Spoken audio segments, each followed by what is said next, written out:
हिमाचल प्रदेश में जिस तरीके से पिछले कल रात को जो घटना घटी, ऐसा लग रहा है कि जहां हिमाचल प्रदेश देवी देवताओं की देवभूमि के नाम से जाना जाता था, आज अपराधियों का संरक्षण स्थल बनता जा रहा है। और ये संरक्षण स्थल सरकार के संरक्षण में बन रहा है, मुख्यमंत्री के संरक्षण में बन रहा है।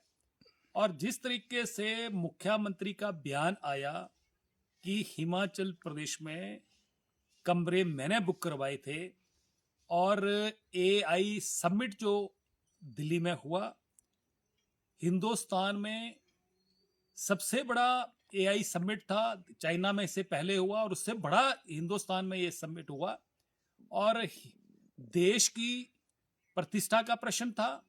और देश की प्रतिष्ठा, देश के प्रधानमंत्री लगातार देश की साख को जो है वो मजबूत कर रहे हैं। दुनिया में ही हिंदुस्तान का नाम बड़े मजबूती के साथ आगे बढ़ रहा है। और जिस तरीके से कांग्रेस ने अपने लोग वहां पर एआई समिट में भेजे और वहां पर हुड़दंगबाजी की, कपड़े उतार के नंगा प्रदर्शन किया और पूरी दुनिया में हमारे देश की बेइज्जती करवाई, ये देशद्रोह का मामला है। और अगर ये मामला भारतीय जनता पार्टी ने कोई फैसला लिया होता तो लोकतांत्रिक तरीके से कांग्रेस विरोध करती तो लोग उसको स्वीकार करते, परंतु ये तो सरकार का कार्यक्रम था। और पूरी दुनिया के जो डेलीगेट्स थे, कई देशों के प्रमुख थे, कई देशों के प्रधानमंत्री, राष्ट्रपति उस कार्यक्रम में आए हुए थे। और जिस तरीके से हिंदुस्तान की बेइज्जती करने की कांग्रेस ने कोशिश करी, और जो अपराधी लोग थे वो हिमाचल प्रदेश में प्रदेश सरकार के संरक्षण में जो यहाँ पर रुके हुए थे, और दिल्ली की पुलिस आके उनको अरेस्ट करने के लिए आई। अरेस्ट वारंट उनके पास थे। 24 घंटे के अंदर अंदर उनको दिल्ली में जहां एफआईआर दर्ज हुई है वहां पर कोर्ट में उनको पेश करना था।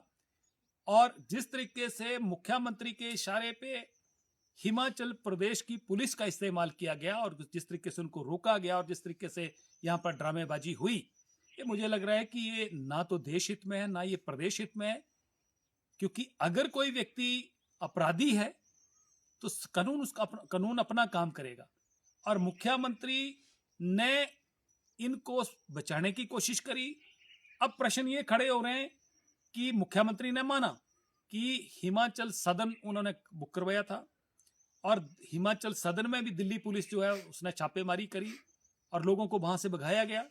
और कौन व्यक्ति है, किसके इशारे पे ये लोग दिल्ली से लाके, जो कि हिमाचल के नहीं है बाहर के हैं, इनको जाके रोडू से आगे चिड़गांव में छुपाया गया। और जब अरेस्ट वारंट लेके दिल्ली पुलिस आई तो उनको बचाने के लिए किसके इशारे पे हुआ? दिल्ली से कौन लोग हैं, कांग्रेस के कौन नेता हैं, किनको खुश करने के लिए मुख्यमंत्री ऐसा काम कर रहे हैं? तो इस करके ये सारी के सारे प्रश्न चिन्ह खड़े हो रहे हैं। मुझे लगता है कि दिल्ली पुलिस उसके बावजूद भी ट्रांजिट रिमांड लेके इनको दिल्ली लेके गई, और जो देश के खिलाफ काम कर रहे हैं, देशद्रोही का काम कर रहे हैं, उन लोगों को पुलिस नहीं पकड़ेगी तो उनको बचाने का अगर हिमाचल प्रदेश सरकार काम करेगी तो इससे शर्मनाक बात क्या हो सकती है। मुझे लगता है कि आने वाले समय में केंद्र सरकार को भी चाहिए कि ऐसे लोग हैं जो बचाने का काम कर रहे हैं, जिन्होंने उनको यहाँ पर छुपाया, और जिन लोगों ने यहाँ पर इनको जो सारी की सारी रणनीति जो है वो दिल्ली में हिमाचल सदन में बनी, इन सब लोगों के खिलाफ इंक्वायरी करके इनके खिलाफ भी मुकदमा दर्ज करके इनको जो है इनके ऊपर कानूनी कार्रवाई होनी चाहिए। ये हिमाचल प्रदेश के लिए बहुत दुर्भाग्यपूर्ण है कि सरकार इस तरीका के काम कर रही है और मुख्यमंत्री को ऐसे एक्ट कर रहे हैं जैसे कि कोई एक स्टूडेंट पॉलिटिक्स में होता था, उस तरीके से आज उनको महसूस करना चाहिए कि वो प्रदेश के आज मुख्यमंत्री हैं और मुख्यमंत्री की क्या जिम्मेवारी रहती है, उनको जिम्मेवारी अपनी निभानी चाहिए। इस तरीके की घटनाओं को अंजाम देना मुझे लगता है बचकानी हरकतें हैं जो कि कानून के खिलाफ है।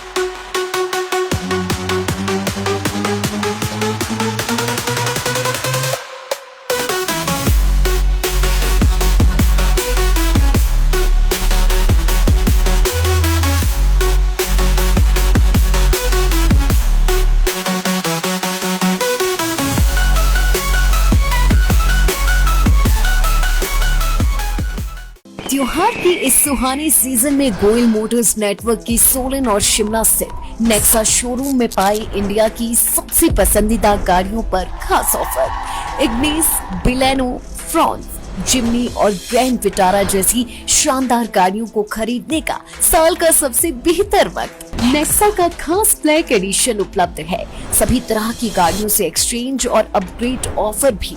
तो देर किस बात की, आज ही सोलन या शिमला में गोयल मोटर्स के नेक्सा शोरूम में पधारे और पाए कार खरीदारी का एक कभी ना भूलने वाला सुखद अनुभव।